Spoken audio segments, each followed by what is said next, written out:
This is the I Read Comic Books podcast, the very best podcast for regular comic book fans. I'm your host, Mike Rapin. Joining me this week, the two other Pokemon you left behind when you chose your starter. This week, I am joined by Paloma. Hello, hello, hello. And Kara Szymborski. Hey. Thank you both for joining me this week. I'm very excited to talk about comic books with the both of you, if only because it's been a very interesting week for comic books. So I'm curious to know what you've been up to and what you've been reading. I want to say, before we get into things, two things. One, late pledges for Totally Not a Cult, the IRCB Kickstarter zine that was successfully funded very recently, are still open. If you want to get a copy of the physical or digital zine, you can go to ircb.fyi/zine and you can purchase that before we go to print. Kate and I are going to be working really hard. Kate Lamphere and I, we're going to be working to put together the print file and the PDF file that we're going to send out to people. And once that goes to print, we're closing late pledges. So you have time now, but we're going to close that door sometime in the very, very near future to make sure that folks get the copies, physical copies of their zines and the physical tapes by July. That's the goal. That's the hope and plan. I've got a tape deck at my house that I bought off of eBay that's sitting here. It's a perfect 90s relic. I love it to death. So go to ircb.fyi/zine to get a copy of your physical zine or digital zine right now. They're coming very, very soon. The other thing I want to shout out is that the Wicked and Divine comic or cover series that Kara and Tia just put out called WickDiv Uncovered with Kara and Tia is now on our public feed. The first episode is on our public feed. All of the future episodes will be behind our Patreon wall, but we wanted to give everybody a preview of what this series is going to be. Kara, I know you and Tia spent a bunch of time working on this, and you've got a couple more episodes already recorded. Do you have any high-level thoughts to give to the people before they take a listen to that episode, if they haven't listened already? If you are not familiar with the Wicked and the Divine comic book series, or you are just not, whether or not you're interested in reading it or rereading it, I think this show will be interesting for you if you're curious about art analysis. Like, what can a piece of art tell you?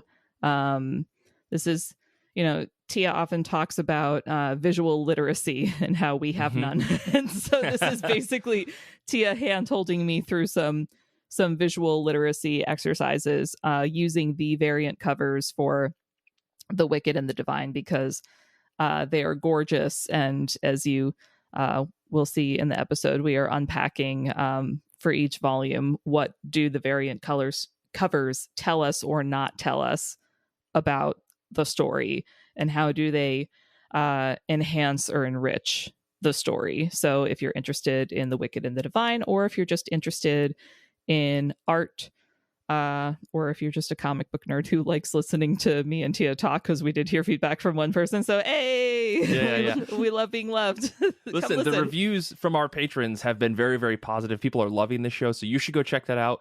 Just look at the links that we put in the show notes for the covers. That should be enough to at least get you your toes wet in this conversation. And if you're really feeling it, then you can go back and read or reread The Wicked and the Divine. So that's on our public feed now. The rest of the series is going to be on our Patreon at patreon.com/IRCB podcast. But enough with the self-plugs. I'm sorry we had to do it. Had to get it done at the beginning of the show. We're here to talk about comic books, finally. I'm sure you've skipped through the chapters to get to this point. So I'm going to ask the two legally mandated questions that I have on every single one of these shows. And that's, how have you been? How have comic books been? Let's start with you, Kara. Well, Mike, I'm sure everyone is dying to know that at long last, I saw Sonic the Hedgehog 3. Yeah. Awesome. I finally saw, when it was out in theaters, I was just like, hell yeah. This is for me, the Sonic movies are in a similar bucket as the more recent Teenage Mutant Ninja Turtle movies. I don't need them to be good. I need them to be so fun. And the Sonic movies, the first Sonic the Hedgehog movie, I have seen at least 10 times because it's just genuinely delightful to me. And so the second one I've only seen once, but I loved that they cast Idris Elba as Knuckles, because Knuckles is my favorite. And for this third one, they cast Keanu Reeves as Shadow. And so I was just like, well, of course, we must stand Keanu. I gotta say, though, it was extremely mediocre and did not have the charm of the first one, but I will give it a pass because it did resolve, at least for me, the homoerotic subplot of Jim Carrey's Eggman and his henchman Stone that's been slow burning through the trilogy. And so I was like, it's like Pirates of the Caribbean on Stranger Tides, the fourth one in the franchise, is not a good film, but I love it because a priest falls in love with the mermaid. Don't think too much about it. It's fine. They're carrying her in a glass case through the jungle. It's fine. I guess the swamp, it's technically the Everglades. But if there is like a wacky romance subplot between two minor characters who do have weirdly good chemistry, I am all in. And so that's part of the appeal of the Sonic trilogy for me. Okay. Thank you for listening to my TED Talk. I'm just like, of all the things to take away from the Sonic movies. Great. I want you to go back and rewatch Sonic 1 and tell me that they don't have a weird kinky thing going on. Okay. Aside from that, I did read some lovely comic books this week. I will briefly talk about two. So you'll semi recently when I was on this show, we were talking about best of lists of comic books. Like if you look at like the best of good comics under Goodreads or under any of the like major comic news websites, you see a lot of things that you've seen a bunch of places before. So going down the Goodreads list of like top rated comics and graphic novels, I did see some things that I hadn't read before that I wanted to give a try, and my library had them. So I read Through the Woods by Emily Carroll, which was created for a teen audience, but you know, it's not specifically for a teen audience. It's for an anyone audience who likes horror, and it's a series of 5 short stories that all take place like in or around the woods, the most beloved of like creepy horror settings. And you might be thinking, but Kara, why are you reading a horror book? You don't really like horror. And the answer is I like some horror, sometimes in specific contexts, like this one, where it's kind of more like a creepy fairy tale or a chilling story that you would tell your friends by the campfire when you want to spook each other in the dark of the night. I would not recommend reading this one at night if you get creeped out easily, because it's like you get to the end of a short story and the like ending page is like the creepy reveal that they just leave you hanging on, and then it's like time for the next story and you're like, no, what? Oh, fun. Like absolutely not. So like I read it at 6:00 in the morning, which I feel like gave me the full day to like recover from it. But sure. I would not read this book by myself at midnight. Okay. I really like the art style. It's definitely more like, God, this is so reductive, but it looks more like graphic novel-y than comic book-y. More like what I would expect from like a webcomic, almost like webcomic circa like 2012 to 2015, but in like a good way. And I really appreciated the detailed attention that was put on the costuming. So like each of these stories takes place at some point in the past.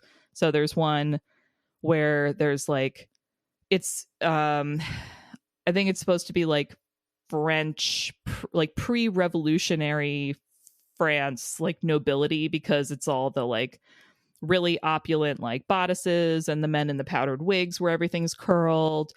And it's just like, it's this young girl who gets married to this dude, and she starts hearing this whisper in the walls at night where there's like this creepy song singing, and it, like the lettering is done all in like fluid red. It's like evocative of blood.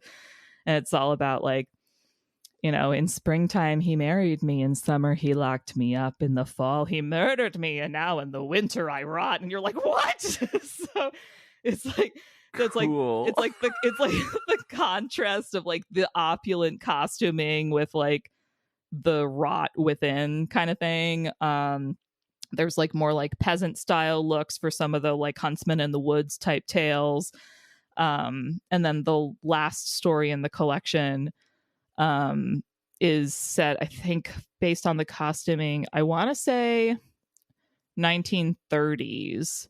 possibly in England. So it's like, it's nice that like just through the clothes, you get a sense of place, since the setting is like you're in a house by the woods or you're just straight up in the woods. And so by having period specific costuming, you do get more like, I'm learning so much about visual literacy from this Wictive series that I'm able to take into other comic book analysis. But like, I love this. by paying attention to like what people are wearing and what it says about them, or like in the 1930s story, there's like something off about the protagonist's like sister-in-law, and you see like the protagonist and her brother are in like more like muted tones, and like they're brunettes and everything, and then like the sister-in-law is like this tall, pale, icy blonde in pale colors, and you're just like, so like just through like the use of color and costuming, you get a sense that like she is othered in some way. All this to say, it's very good. And I like, you know, I kind of want to like read the last page to you all, but that would be spoilers. But like the last page fucked me up, man. Like I was really glad that I read this book in the morning. So if you like horror, read Through the Woods. And then very briefly, also from this dive into comic books, Embroideries by Marjane Satrapi. You probably know Marjane Satrapi from writing Persepolis, the memoir of her youth in Iran. And Embroideries is a shorter story, and it's not even really a story. It's like a series of stories, which was my unexpected and unplanned theme for reading this week. And it's basically like you're invited in to sit at a circle of like Marjane's female family members as they like drink tea and gossip with one another. And so you're hearing all these tales of them like sharing about their like sex lives and their crushes and like things that have happened to them to like change their lives, or like things about their bodies. Like they're talking about like their boob jobs and stuff like that. And it's just like very chatty. So it's like, and it was just both juicy and sophisticated. Like I saw like a tweet or repost or however many social media platforms these things get cycled through by the time they get to Instagram, where I see them with someone being like,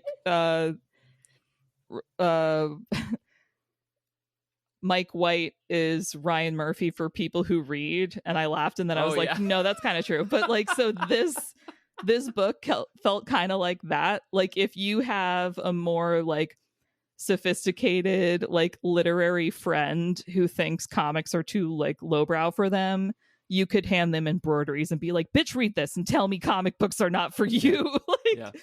I mean, I love that take on Mike White. For those of you who aren't in the know, the creator and showrunner of The White Lotus. It is very highbrow drama in some ways. Like it feels exactly like Glee. It's like very juicy, but it's like there's the jokes. You're just like, I got that. I too am intelligent and pay attention to things. Exactly. I also read The Atlantic. Thank you. Yes. I've dabbled in The New Yorker. Oh, brother. Yes. Whence the New Yorker used to be good. Oh my. All right. Hot takes Kara, in the listen, you don't live in New York anymore, okay? You can't talk like this. I'll stop. Paloma, we have to move on. How have you been? How have comic books been? What have you been up to? I've been pretty dang good, and I feel like comics are great. I've been managing to keep up on like my ever-growing pile of like single issue subs. I was thinking earlier today, I was like gonna do the Mike approach. I feel like it was in your New Year's resolution of like, I'm not gonna take my massive stack. I'm gonna take like 3, maybe, or 5 at a time and try to get through that. Yeah. And it's been successful. And that's saying something because as I mentioned briefly before we started recording, I recently got into Marvel Snap, the app card game. It's taken over my life.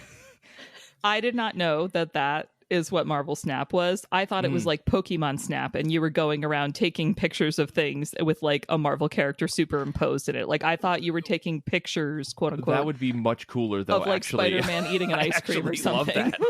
That would be pretty charming. Probably less time consuming. I don't have to grind. Wolverine stabbing a cop as he walked down the street. Just like, Yeah, no, it's not like that, unfortunately. It's still fun, but yeah, I'll be on the couch with my girlfriend. I'll be like, sorry, babe, I gotta grind right now. I mean, I feel like I played Marvel Snap for a hot minute, and then I was just like, oh no, I can't keep up with this meta, right? Like, that's kind of how I feel about a lot of trading card games where I'm like, I'll play Magic Commander because the meta is like very not existent outside of the competitive community. I don't play competitive. I play like, I've got a dumb idea for a thing, let's make a deck around it. Whereas in Standard, Nick, who is proof listening right now, is furiously typing in the chat somewhere at me about this, I'm sure. The Standard like meta for Pokemon, for Magic, for Star Wars, for One Piece, like they're intense. And I know that the Marvel one was like moving so fast that it was like, if you're not playing semi-frequently, like multiple times a day or week, right, like you're totally going to fall behind. So how are you managing that with your comic book stack? Is it just like you've got to split time between the two kids, or what? Like, what's happening here? Yeah, I would say I'm splitting time. Yes, that's exactly it. On my lunch break, I'll have a stack of comics to read, like at work, and I'm like, oh, but I could get through a lot of missions on Marvel Snap right now. And I choose the Snap life quite often. Okay. I'm not proud. This is new. I just enjoyed my little water sorting games, but now I'm here. Okay. But you did manage to read some comics, though. Well, you weren't just playing Marvel Snap and using Luke Cage to punch through walls, or I don't remember. Okay. Yes, I did read. I shifted from single issues, and I was like, let me tackle my stack of manga. So I picked up Sketchy Volume 5 by Maki Hirochi. I think I've talked about this series before when it first came out. We follow Ako, who's like maybe 31. She works at like a video rental store, been in a 5-year relationship with her boyfriend that's kind of going nowhere. And then all of her friends from high school that she's still friends with are like hitting all the like markers of success for their age, while as she feels quite stagnant. And the flip is she finds joy in skateboarding. So she's learning how to skateboard at age 31. And we have like a cast of characters who are like either like 18, or we have these like loose threads of people, of like characters who haven't met yet that are also getting into skateboarding. So that's quite charming. But volume 5, I feel like kind of came for the like things were coming to a head where like our main characters just struggle after struggle, and you're like, I'm not sure if she's gonna come back from this. Out loud, I was like, damn. And my girlfriend was like, what happened? Because I'm reading a slice of life book. But I was like, right. It was the classic main character's life is going bad. She happens to say that her life is bad because she was prompted by a friend at a gathering, engagement celebration. And then her friend who asked was like, oh, maybe table this because it's like quite sad right now and we need to celebrate. Wow. And I was like, whoa, I'm jumping in this panel right now and fighting. Oh, man. I definitely want to read this now. Yeah. It's all very, just like everything about it is very like chill, and there's like inner turmoil. I feel like it's quite relatable if you're like at this age and maybe you're successful in certain regards, but like just feeling stuck in some way, which I find like just very cool to see depicted. I love manga that's like depicting that, like, oh wow, you don't have to hit all the social beats, and you're kind of reconciling with that. Yeah. I feel like that's kind of really a lot, like those are getting translated more often now. Like Hirayasumi, I think I've talked about as well. I am so glad that you brought this book to the IRCB attention. We read this in the Discord book club. Like, for those of you not on the Discord, join the Discord. We do a book club every once in a while. We read this as part of that. Like, we just kind of like flipped a coin between two books. And I was just floored by how perfect that first volume is. It's like so slow, but at the same time I was like, no, this can't be the end. I need so much more of it. Fortunately, there's 4 more volumes, but I'm like, I can't sit down and read 4 volumes because then I'm going to be at the end, and then I'm going to cry because I love this little world that the book has built. It's very good. Very similar vibes from what you're describing here with Sketchy. I'm so glad that you put this on. I think it was a reading challenge. And I'm so pleased by it. So good. But yeah, I would just say the stuff, I'm now 32, so I'm like very much relating to some of these characters and their like milestones or lack thereof, and I'm just like, this is just great work. How do people write? How do you write something so simple but it like just hits so hard? There's some sort of magic there. I don't know. I guess it's like, if you're the specific demographic that they're writing for, like, it's gonna hit you a little harder. But also, I mean, slice of life is slice of life. Even if you are not in the specific situation of the character, people living their lives and like nothing really crazy happening, like that's kind of everybody for the most part. So you read about other people doing that, you're just like, yes, I also have mediocre taste.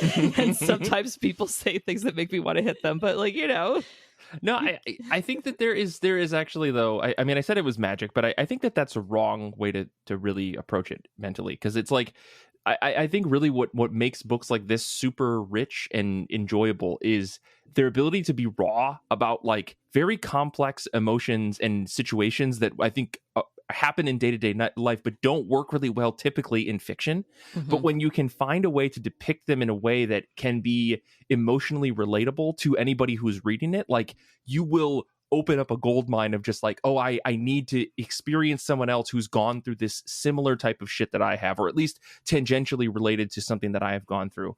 And I think that's a really hard thing to write. Like, I'm not a writer by any means, but I think some books do it much better than others. And so, like, shout out to the creator of this book, as well as the translation team, for making sure that like got over from Japanese to English in a way that clearly it resonated for you. And so I'm very excited to try this book now too, Paloma. I don't need another book, but okay. Like, I don't know. I think there's a very interesting like way of writing to make sure that kind of stuff comes across. So yeah.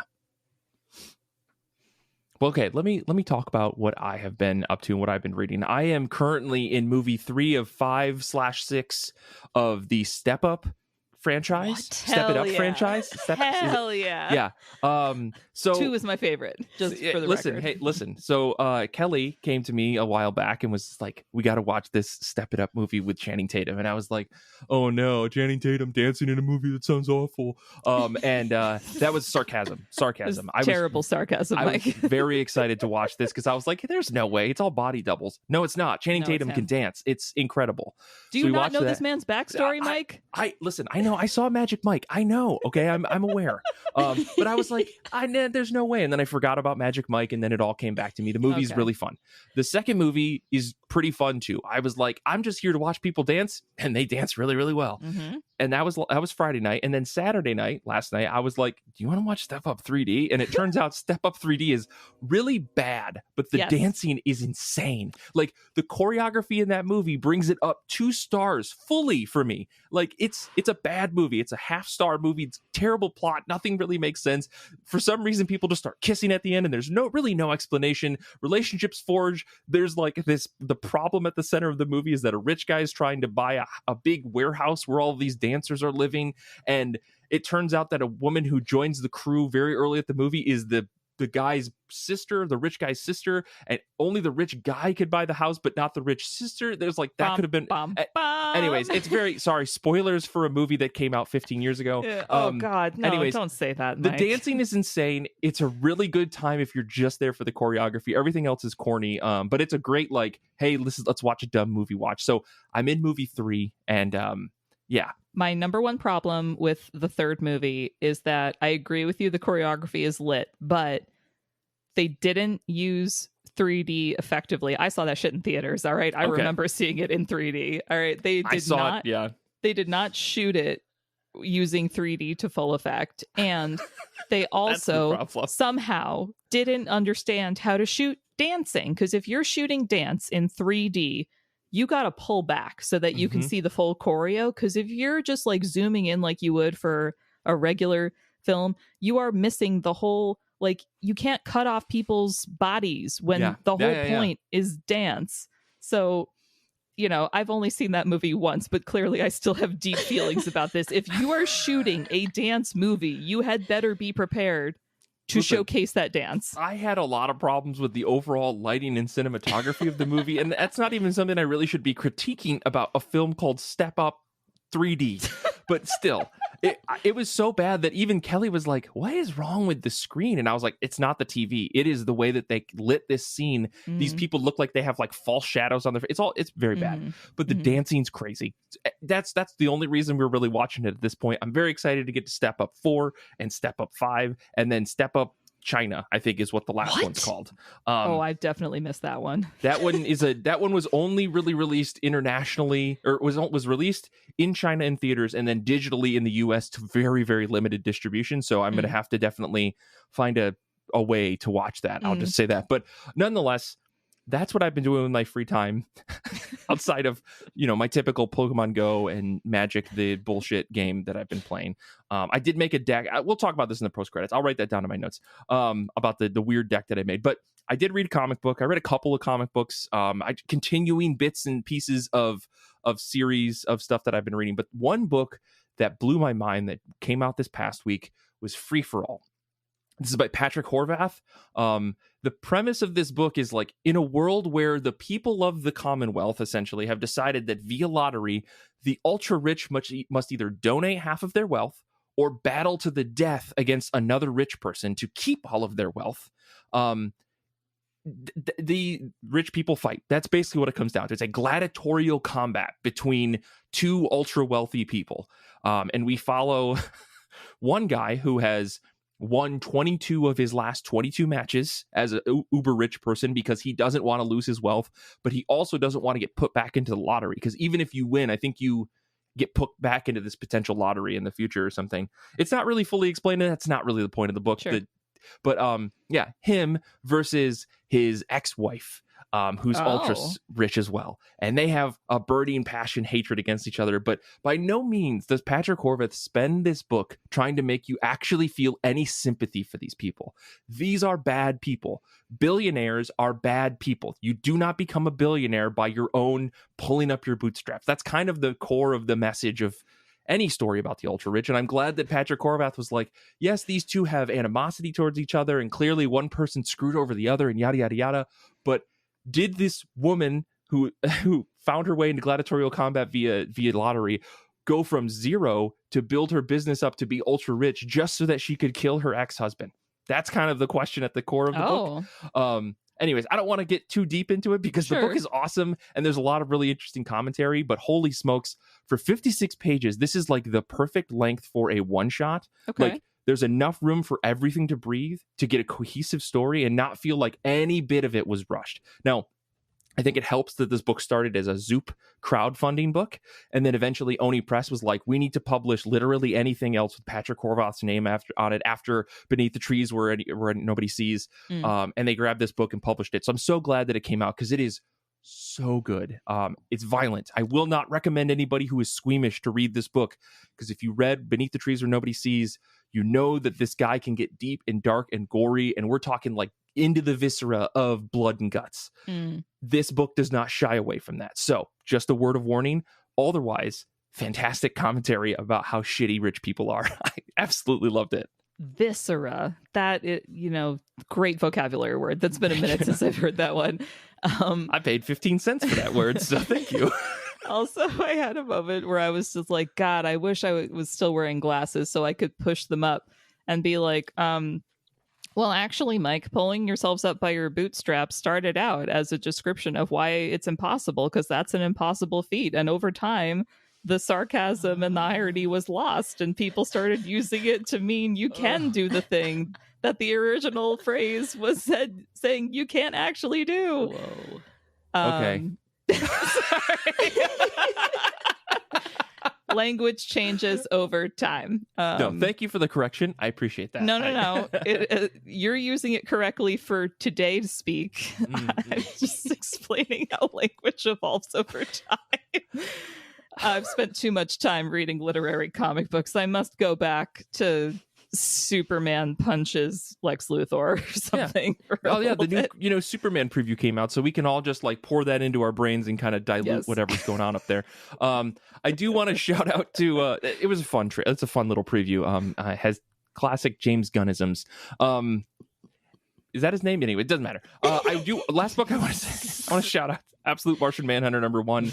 Insanely good, beautiful book. One of the coolest looking big two books I've seen in a minute in terms of experimental art style, and that is wholly credited to the one and only Dennis Camp and his collaborator on this book, Javier Rodriguez, who many people do not like, and they're fucking stupid. If you guys remember way back in the day during the She-Hulk run that Charles Soule did, people were so mad about Javier Rodriguez, Javier Rodriguez's art. And I just didn't understand it. It's a whole other conversation. I'll put that in my notes as well. We'll talk about that after. But Absolute Martian Manhunter, one of the coolest books I've read in a minute. I shouldn't be surprised. Like, it's Dennis Camp. Like, the dude is writing nothing but bangers. Of all the Absolute books, this is the one that I like pre-pulled in advance that I was like, I need to get this. And I think if you want to get into a real mind fuck of a comic book, highly recommend that one. So I'll leave it at that. Everybody should go check this out, at least #1. If it doesn't click, I have a feeling the rest of the book's not going to click for you. But yeah, anyways, we have to move on. We have to talk about comic books that are coming out that are new or old or just something you're trying to get off of your shelves. I know we're all trying to do that, digital or physical shelves, who knows. I want to shout out some of the folks hanging out with us on Discord today who have sent us the books that they're reading next. Peyton said they're going to be catching up on NYX. Paul G is going to be reading PTSD by Guillaume Singelin, which highly recommend that book. Fantastic little story about PTSD after intergalactic war. Crazy stuff. Nick's going to be reading Phantom Road #11 by Jeff Lemire and Gabriel Waltz. Lemire and Waltz, I don't remember. Sorry, Nick. And Hugh is going to be reading Storm #7. Let me kick things over to Paloma. What is on the top of your pile this week?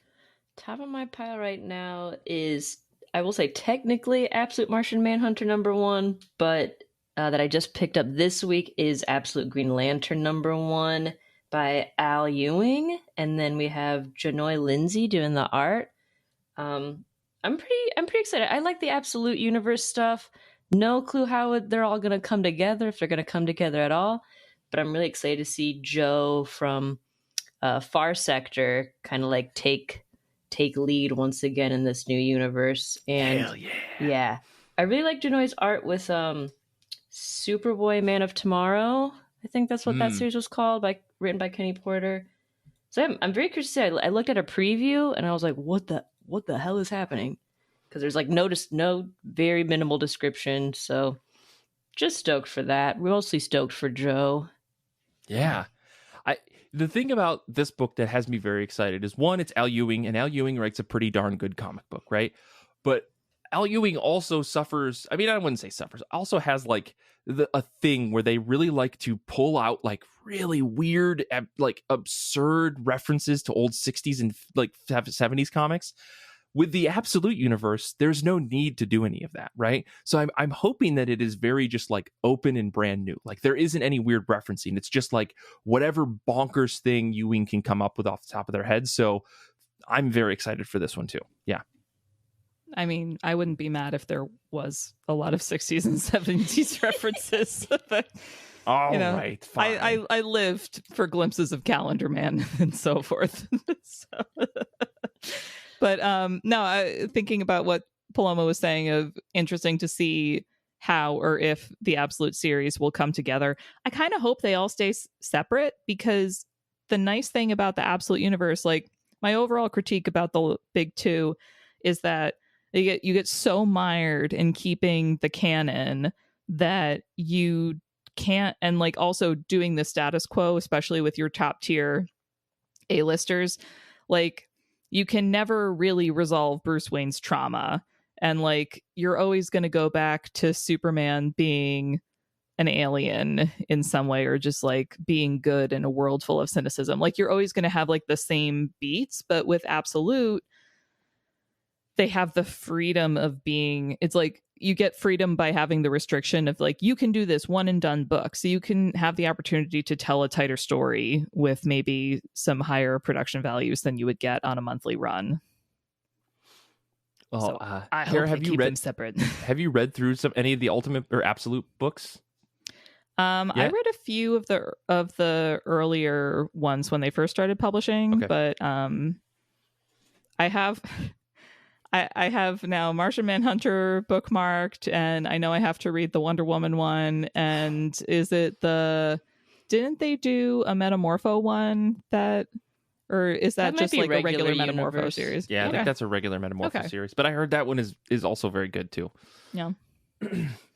Well, I guess, Kara, let's move over to you. What is on the top of your pile this week? I see you cheated in our notes, so No, go ahead. I'm Go ahead. sorry, I'm not sorry. It's really quick. Okay, so first of all, when I finally got around to ordering my copy of Tell Me a Story Where the Bad Girl Wins from Fantagraphics, they got me. I had to spend enough to get the free shipping too, like, you know, or no, I think it was like I had like $5 left on a gift card or something, and I was like, I refuse to let this $5 languish. I just need to order. So I was looking through their catalog for something that sounded interesting. So I ordered Eartha by Kathy Malkasian. And it's about like a woman who goes on a quest into like a dream world that is like near where she lives or something. And they had a few pull quotes on the product page that were just like, the art is fantastic. So I was like, okay. And it was like really cheap for a comic book or a Fantagraphics book. So I was expecting it to be like a little like 6x8 paperback or something. No, it's as big as it's like a hardcover that's as big as the art collection that I also bought. So they both arrived as like the same package. So I'm like, what do you mean this was only like $20 or like $25?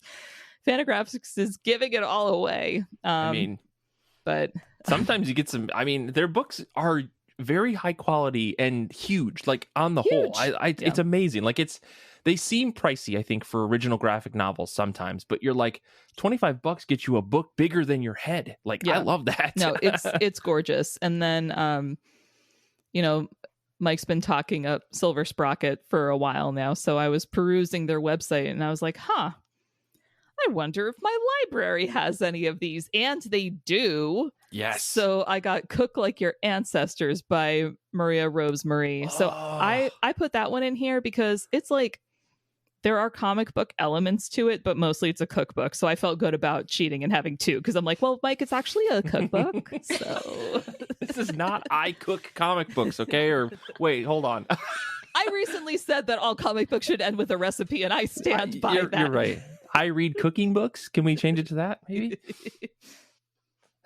Well, I'm glad that you dug into the Silver Sprocket world. I'm very happy to hear that your library has many of those books. But what's interesting is I've found that many of the libraries in New Jersey also have them. So I'm like, I love that for Silver Sprocket, if only because their comics are fantastic. And they do offer a range of books that aren't just like all adult themes or whatever. Like they do offer a lot of ranges. And I don't know. I want more people to get their hands on those books and appreciate them.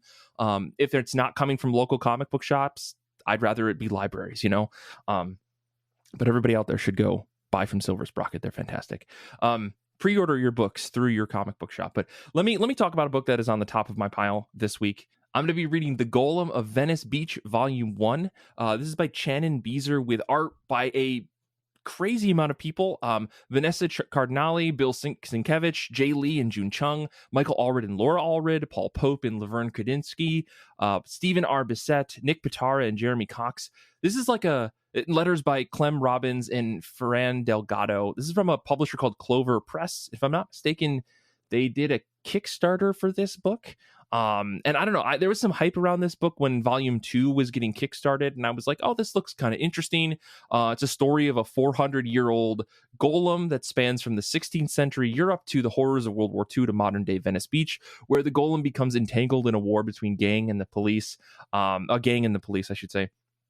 And I don't really know too much about it. And I think this idea is that the golem is in like the Jewish mythology of like creating a golem for protection, or a golem that exists for protection. I really don't know enough about it to speak about it, so I'm just going to shut up. But nonetheless, this is like a mythological type, I think, story that has a lot of roots in like the Jewish heritage. And I don't know, I'm interested in it. I'm interested to see a lot of the art that's on it. It looks like this is broken up into a couple of different stories. There's like a main story with a bunch of flashbacks. in the first volume, and then volume 2 I think continues on with it. But I'm going to be digging into volume 1. It's like 152 pages. Looks kind of cool. Looks interesting. Sienkiewicz does a bunch of pages in this. This is like a one-off page thing. So excited to dig into that. But yeah, don't really know too much about it other than like looks cool. Nick Pitar is in it. I like that. You know. I don't know if you guys heard anything about this book, because I feel like there was like a slurry of like, you gotta back this book, and then it just disappeared. So I wouldn't be surprised if it fell off the radar really fast for anybody. No, I mean, this is the first time I'm hearing of it, but that's a hell of a title. I mean, The Golem of Venice Beach, right there, I know everything I need to know, and I'm intrigued. So yeah. I think that's kind of what pulled me in. I saw like a pull quote for this book that was like, this is a love letter to like California or Southwest California or something like that. I'm just like, okay, very interesting. But yeah, there seems to be a lot of violence and action, and, you know, can't get enough of that, I guess, in comic books. So I'll let you all know how it turns out. But yeah, I think that's all we got today. I got a whole bunch of stuff for our post-credits notes that we're going to talk about. So I just kept putting pins and things, and I'm doing the right thing of actually trying to remember it by writing it down. So organized, Mike. Thank you. I think we'll wrap up the show here, and if you're a patron, you'll hear our post-credits after this. But I want to say thank you to everyone who listened live. You're all fantastic human beings. I want to say thank you to Nick for proof listening this week. Thank you to Zander for editing our show. Thank you to Paloma and Kara for taking your time today to chat with me about comic books. I'm very mad that you both keep giving me books that I need to then go look up at my local library or purchase, but that's a great problem to have, you know. So thank you for that. Next week's show is going to be a pre-recorded episode that Paul, Danny, and Zach put together about wrestling and comics, and I'm going to post a picture on our Patreon of the video of that episode, and you will not believe the center of that video. It's the most absurd thing I've seen in a minute that these guys recorded. So if you're interested in that, again, head over to our Patreon. But anyways, that's all we have for this week. Thank you so much. Until next time, comics are good, and so are you.